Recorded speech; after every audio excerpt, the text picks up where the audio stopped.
Pada kali ini, kelompok kami akan membahas jajaran pustaka penggunaan AI untuk mengatasi masalah keamanan pada IoT. Perkenalkan, nama saya Perwakdan Sumarsyah dengan NIM 2147936 TK 52881 dari Program Studi Teknologi Informasi. Perkenalkan, nama saya Dari Kejani Sorasnan dari Prodi Teknologi Informasi Angkatan 2021. Saya Nugroho Tesla Arianto dengan NIM 21-478082-TK-52679 dari Prodi Teknik Elektro Angkatan 2021. Assalamualaikum warahmatullahi wabarakatuh. Perkenalkan, nama saya Maharani, biasa dipanggil Salwa dari Program Studi Teknologi Informasi Angkatan 2021. Perkenalkan, nama saya Siti Asifah Katrunada dari jurusan Teknologi Informasi. Berikut adalah outline presentasi hari ini. Ya, yang pertama ada bagian pendahuluan. Pada bagian pendahuluan terdapat 4 paragraf. Paragraf pertama berisi tentang pengertian IoT.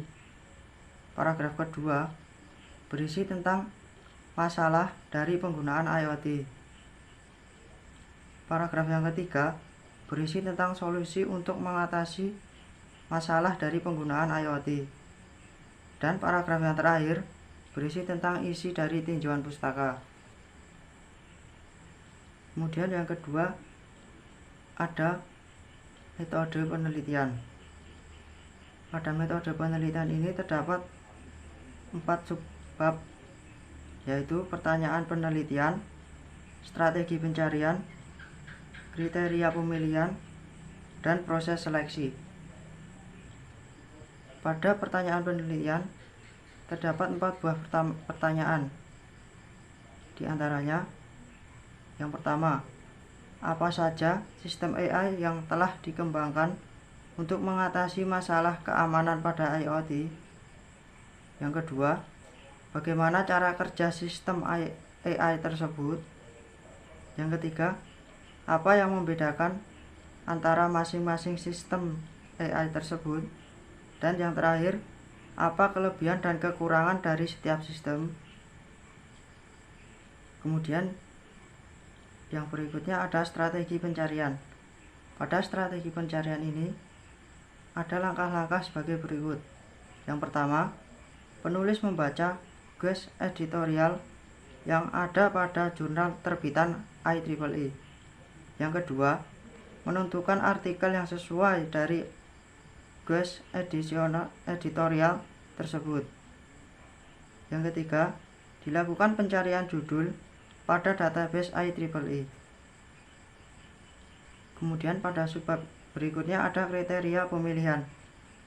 Pada kriteria pemilihan ini ditentukan mana saja artikel yang sesuai dengan jurnal penelitian yang kita buat. Adapun kriteria yang sesuai adalah artikel yang merupakan artikel yang terdapat pada jurnal IEEE Transaction. Yang kedua, artikel yang dipublikasikan antara tahun 2017 sampai 2021. Dan yang terakhir, artikel yang membahas tentang pengembangan AI untuk mengatasi permasalahan internet. Pada subbab yang terakhir yaitu proses seleksi. Pada proses seleksi ini ada langkah-langkah sebagai berikut. Yang pertama, memasukkan kata kunci yang akan dicari pada database IEEE. Yang kedua, dipilih artikel guest editorial untuk memudahkan pencarian. Yang ketiga, penulis memilih artikel dari guest editorial yang sesuai dengan kriteria yang dibutuhkan.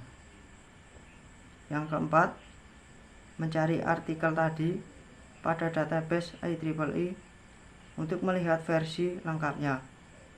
Ini kami akan membahas 3 sistem AI yang telah dikembangkan untuk mengatasi masalah keamanan pada IoT.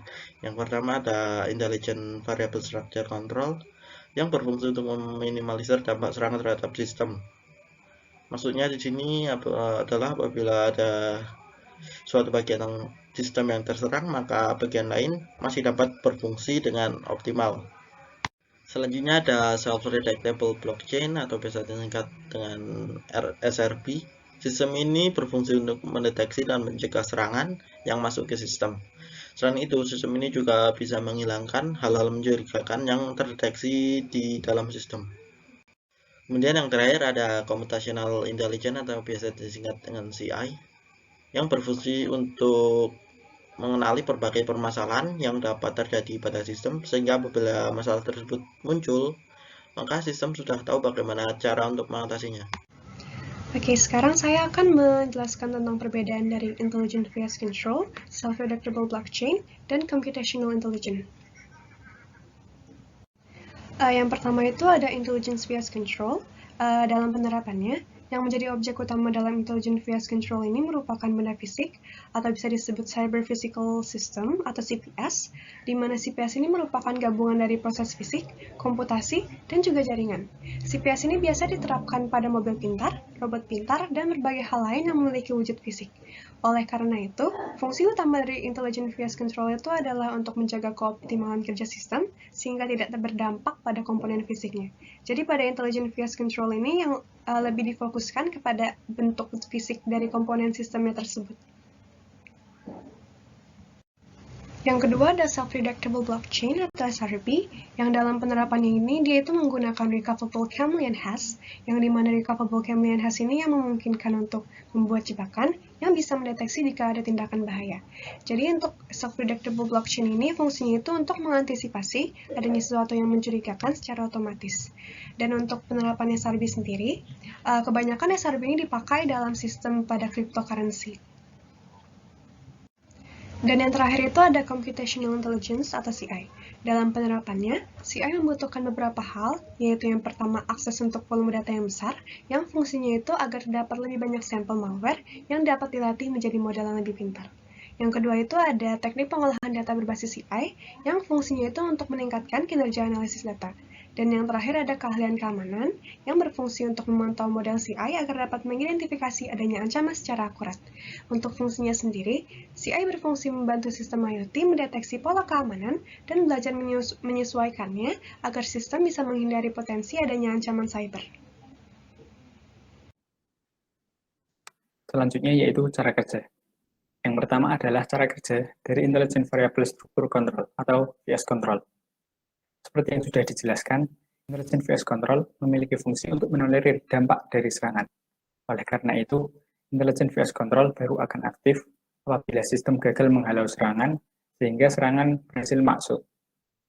Selanjutnya, Intelligent VS Control akan melakukan pendeteksian keeroran yang terjadi pada sistem. Di saat yang bersamaan, Intelligent VS Control juga berusaha menjaga agar sistem tetap berfungsi secara stabil.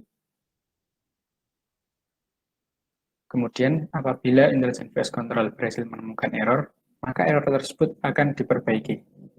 Lalu, apabila sudah tidak terdapat error lagi, maka sistem akan menonaktifkan Intelligent VS Control tersebut. Yang kedua adalah Self-Redactable Blockchain atau SRB. Ketika orang pertama melakukan transaksi, maka algoritma akan membuat sebuah trapdoor atau pintu jebakan. Selanjutnya, transaksi tersebut akan disimpan dan diolah di dalam sistem. Trapdoor tadi berfungsi untuk menjaga agar transaksi di dalam sistem tetap aman. Lalu, apabila terdapat orang kedua yang berusaha mengakses transaksi tersebut, maka sistem akan melakukan verifikasi terlebih dahulu. Apabila sistem menganggapnya aman, maka sistem akan memberikan akses kepada orang kedua. Namun apabila sistem menganggapnya sebuah ancaman, maka sistem akan mengalihkannya kepada trapdoor. Selanjutnya, karena trapdoor tadi sudah digunakan, maka algoritma akan membuat trapdoor baru untuk melindungi sistem.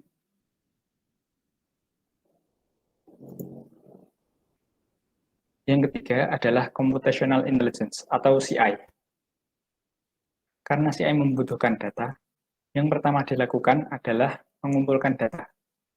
Selanjutnya, data tersebut dikirimkan ke dalam cloud. Kemudian, CI akan mengolah data yang ada di dalam cloud tersebut dalam sebuah virtual machine untuk melakukan simulasi terhadap data-data tersebut.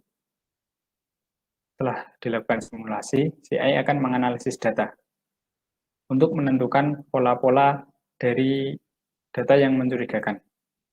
Selanjutnya, sistem akan melakukan tindakan berdasarkan simulasi yang telah dilakukan oleh virtual machine. Itu bagian D adalah kelebihan dan kekurangan. Yang pertama, kelebihan. 1. Dapat menyesuaikan tingkat keamanan secara keseluruhan. 2. Fungsi utama menjaga keoptimalan kerja sistem. 3. Menjadi peran kunci dalam pemodelan perilaku dunia maya. 4. Dapat meningkatkan pengembangan algoritma CI. 5. Mampu menganalisis masalah keamanan. Dan yang keenam adalah memiliki kemungkinan untuk memberikan keamanan lebih dalam. Selanjutnya ada kekurangan. 1. Tidak terdapat analisis keamanan yang dilakukan secara otomatis dan tepat waktu. Kedua, keterbatasan sumber daya dalam IoT seperti sensor, penyimpanan, memori, dan kekuatan.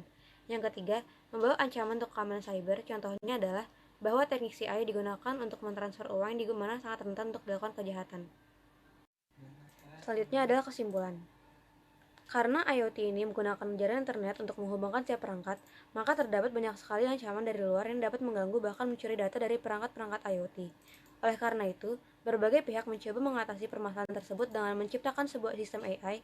Sistem AI yang dapat mengatasi keamanan pada IoT ada Intelligent Variable Structure atau VS, yang berguna sebagai kecerdasan untuk memperkirakan dampak dari serangan terhadap sistem. Yang kedua adalah Self-Redaktable Blockchain atau SRB, yang berfungsi untuk memberitahukan pengguna untuk mengetahui ada tindakan berbahaya. Dan yang terakhir adalah Computational Intelligence atau CI, yang berfungsi untuk mengenali berbagai permasalahan baru yang dapat terjadi pada IoT. Sekian dari kelompok kami, mohon maaf apabila salah kata. Wassalamualaikum warahmatullahi wabarakatuh.